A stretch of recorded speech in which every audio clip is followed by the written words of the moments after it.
I got a little bit of a story for you guys today. It has a moral to it, and we'll get there, but I just want you to strap in and listen to probably what is one of the fondest memories I have in the fighting game community so far. About 2 years ago, Capcom tried to run this amateur Street Fighter League, which they didn't really advertise too well, but what it was is within your region, you would pick like your 5 strongest players, which for Houston, they determined that by the 5 people who would win the weekly, right? So they had like 5 weeks of this weekly, and then those 5 winners would be the team to represent Houston. And those 5 people ended up being Narukami 2D, D-Answer, Hamad, Danny Boy, and Mr. C, who I don't know if Mr. C is active anymore, but very strong folk player. And they had 2 alternates. One was Mr. Madgear, and then I think my friend Steve was also an alternate. And so they would come together like once every 2 weeks, I think, or once a week. Whenever they had to play their league matches against the other states, they would come together at this venue and play like online. They would play online, offline, basically, against the other states. And so somebody tells me one week that I can come spectate. Like I can come live and just hang out and spectate and watch the games. And I drive 45 minutes across town to this warehouse that's just, you know, this is their venue, right? It's just a warehouse split in half. One side is like a bar and the other side is a stage. And I walk in and it is empty. It's like 2D and D-Answer playing a set, and then the manager of the team who stops me and says, "Are you one of my players?" And I say, "No, I'm just here to watch." Cold shoulder. Didn't say another word to me the whole night. So I'm just sitting there. I don't really know anybody too well at this point, either in the Houston FGC. Eventually, I know most people, right? And we're friends. But at this point, I'm just a like bronze level Karen who showed up to watch these guys play online, offline.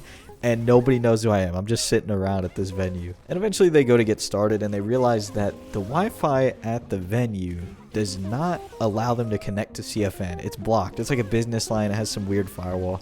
They cannot get connected to their servers to play their matches. And at some point, even I get involved. I get on like the venue computer or whatever, and I'm trying to figure out what ports are open, which ones are closed. I call my dad because that's what he works in. He works in communications. So I call him up. I'm like, what can I do? Can I do anything? And he says, well, no, right? I don't have any admin login. I can't do anything. So the only alternative is that everybody packs their shit up and goes to Danny Boy's apartment down. It's like a few streets down, and they play their match from there. And that's what happens. And so everybody's, you know, piling out of this venue. It's like probably a dozen people, and they're all getting in their cars to go to Danny Boy's apartment. And at this point, I pretty much just said, I'm going to go home, right? Like I don't feel welcomed. I'm not supposed to be here, basically, is what I felt like. And I had even asked somebody if I could ride with him to Danny Boy's apartment before I came to this conclusion. And they said, no, I got stuff in the back of my car. I was like, oh, like I think that was kind of my sign to leave.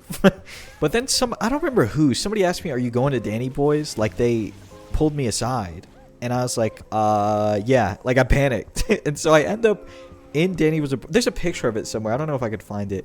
So we end up in there. There's like 10 of us in Danny Boy's bedroom, and they've set up a bunch of chairs. Everybody's got a chair, and there's a seat for me. And I take a seat. And remember, at this point, I'm not on the team. I have no reason to be here besides just to cheer on the boys. And I don't even really know them that well. But they kind of welcomed me. You know, I sat down and I watched them play. And one thing really stuck out to me is no matter how bad they were losing, no matter who was losing or what was happening on the screen, whether, I don't know, 2D got hit by a huge combo, or whether somebody got robbed out of a win, I just remember Hamad behind me saying it's all right. No matter what happened on the screen, it's all right. You got hit by a huge combo, whatever, it's all right. It's going to be okay. And those 2 words seem to have a real effect. And I noticed Juices does it too. Like when I posted that video a while back of me getting top 8 at HBR, which is like a Houston local. I think it was about a year ago now.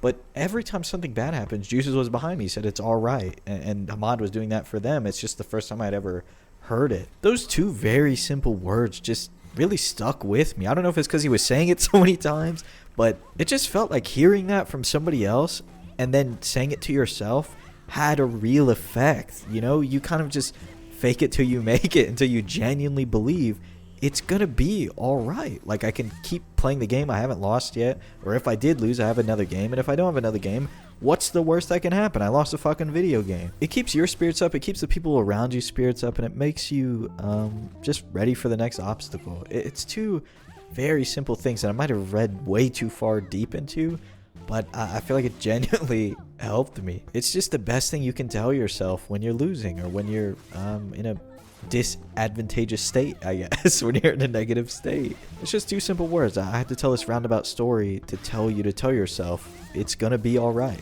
And I hope it sticks with you like it did for me. Let me know if you like these story type videos. I don't know if I'm a good storyteller or not, but I'll have to wait till you guys tell me down in the comments below. Thanks so much for watching, and if you enjoyed this video, please consider subscribing. I'll talk to you again very soon.